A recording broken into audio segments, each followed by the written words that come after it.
जालना विधी संघर्षग्रस्त बालकाला व त्याच्या वडिलाला चोरीच्या संशयावरून पोलिसांकडून मारहाण. पीडित परिवाराची पोलीस अधीक्षकांकडे धाव. संबंधित पोलीस ठाणे कर्मचाऱ्यांवर कारवाई करण्याची मागणी.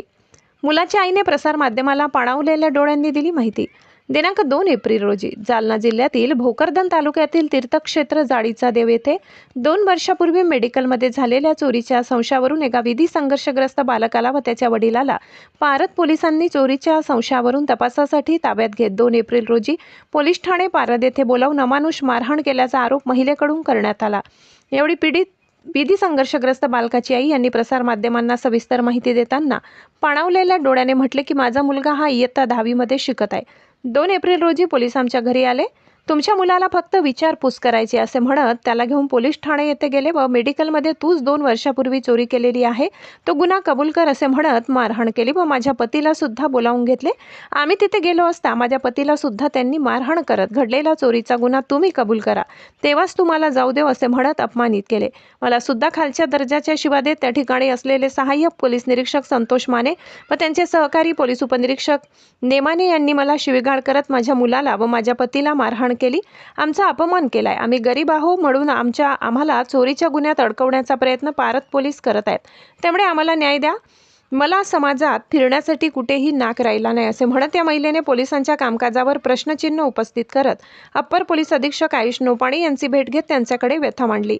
संबंधित पोलीस अधिकाऱ्यांवर कारवाईची मागणी सुद्धा केली.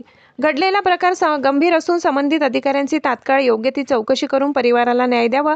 त्यांचा जो पोलीस अधिकाऱ्यांनी व कर्मचाऱ्यांनी अपमान केला त्या पोलीस अधिकाऱ्यांवर तात्काळ कारवाई करावी अशी मागणी सुद्धा सामाजिक कार्यकर्ते व मातंग मुक्ती सेनेचे जालना जिल्हा अध्यक्ष विष्णू गोखणे यांनी केली आहे. अबतक न्यूज महाराष्ट्रासाठी मुस्तफा पठाण, जालना. माझं नाव रेखा विजय गायकवाड आहे, राहणार जाळीचा देव. 2 तारखेला अशी घटना घडली की अचानक आम्हाला धक्का बसला. आमच्या घरी नेमकं टँकर आलं होतं. आम्ही पाणी भरत होतो, मी, माझा मुलगा, माझा मालक. अचानक पोलीसवाल्याची गाडी आली आमच्या दारापुढं. आम्हाला म्हणते की तुमच्या पोराला आम्हाला फक्त फिंगरसाठी विचारपूस करायसाठी न्यायचं आहे. आम्ही म्हणलं ठीक आहे साहेब, त्यांनी काही केलेलं नाही आहे. आम्ही जर तुम्हाला म्हणू नेऊ नका, हा आमचा एक गुन्हा झाला, तुमच्यामध्ये दखलंदाजी झाली, पण आम्ही असं नाही करणार. आम्ही केलेलं नाही आहे, त्यांनी बिचाऱ्यांनी केलेलं नाही आहे. तो बिचारा शाळा शिकतो आणि मोलमजुरी करतो, त्याचा तो पोट भरतो, आमचं बी पोट भरतो तो. पण पोलीसवाल्यांनी बोललं असं की तुम्ही काय करा, आम्ही याला घेऊन जातो पारत पोलीसवाल्यांनी, माने आणि नेमानेनी, की तुम्ही दोघं नवरा बायको पाठीमागणं या आणि तुमच्या पोराला घेऊन जा पारत पोलीस स्टेशनला येऊन. आम्ही गेलो. 2 तास झाले, 3 तास झाले, 3.5 तास झाले. मी म्हणलं साहेब आता बोलवतीन, नंतर बोलवतीन. मग जसं 4.25 तास लागला, साहेबांनी माझ्या मालकाला बोलवलं. माझे मालक मध्ये गेले, विचारपूस करायला लागले. उलट माझ्या मालकावरच दामदट्टी देणं चालू झाली की मेडिकलची चोरी बाबा तू केली आणि तू कबूलच कर. नाही जरी कबूल केली तर मी तुझ्यावर हा आरोप टाकीनच. कशा करता टाकीन? हां, त्या साहेबाला फोनावर फोन चालू होते लोकांचे. कोणाचे चालू होते हे तर आम्हाला बी नाही माहिती. आम्ही गरीब आहे म्हणून आमच्यावर असा अत्याचार करता तुम्ही कशामुळं? हां, त्याचं कारण काय आहे? आम्ही मराव का जगाव हे मला सांगा थोडंसं. आता काय मागणी? आमची मागणी एवढी आहे की जो नेमका चोर आहे ते बाहेर शोधून काढा. आमची इज्जत जशी मातीमध्ये घातली ना तशी आमची इज्जत आम्हाला परत वापस द्या. तुम्ही कशामुळं आमची इज्जत मातीत घातली? कशामुळं मारलं माझ्या मालकाला ती धमकी दिली विचारू नका तुम्ही लगे.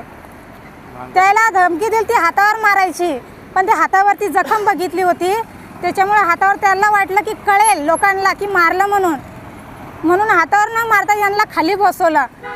असे गुडघ्यावानी आणि रपारप 2-3 बेल्ट रपारप वाजवले लगे. मला इथून तर त्या तिथपर्यंत आवाज आला असा. मी उठून राहायला बघायला लागली तर मधामध्ये एक अधिकारी आला आणि मला बोलत आहे तुम्ही मधामध्ये जाऊ नका, तुम्ही जर मधामध्ये गेला ना तो ताव तुमच्यावर निघेल. आणि त्याच्या अगोदर माझ्यावरच तो ताव निघला होता की ताई तुम्ही एका कोपऱ्यात गपचूप बसून राहा. कशामुळं?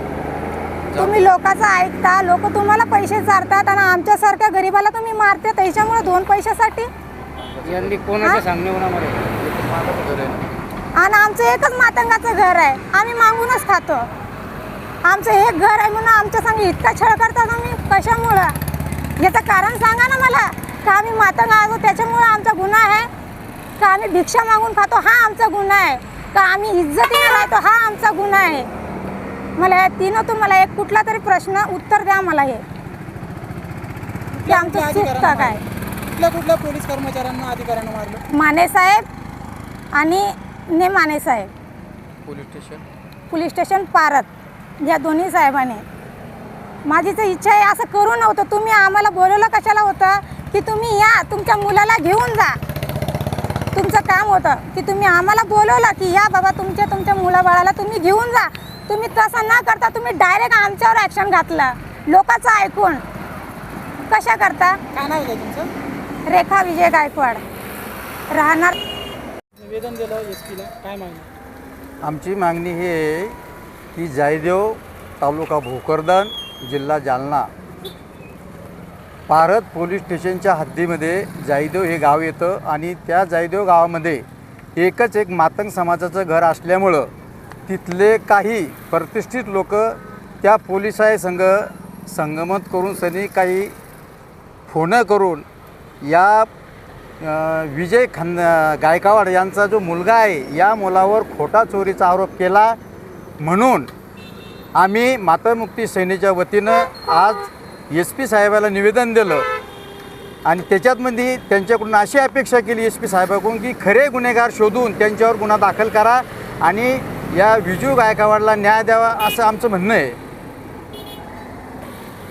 जर याच्यामध्ये PSI माने आणि त्यांचे सहकारी नेमाने यांनी हितू पुरस्कार यांना मांग या जातीचे असल्यामुळंच त्यांना त्रास देणं सुरू केला आहे. परंतु आम्ही हे बिलकुल मातामुक्ती सेना खपून घेणार नाही. जर यांना न्याय जर मिळाला नाही, खऱ्याच्या खरं जर झालं नाही तर पारत पोलीस स्टेशनवर मातामुक्ती सेनेच्या वतीनं आम्ही मोर्चा काढू एवढंच सांगून सनी थांबतो. जय हिंद, जय भीम, जय महाराष्ट्र. काय नाव झालं? मी विष्णू गोपणे, मातामुक्ती सेनेचा जिल्हाध्यक्ष.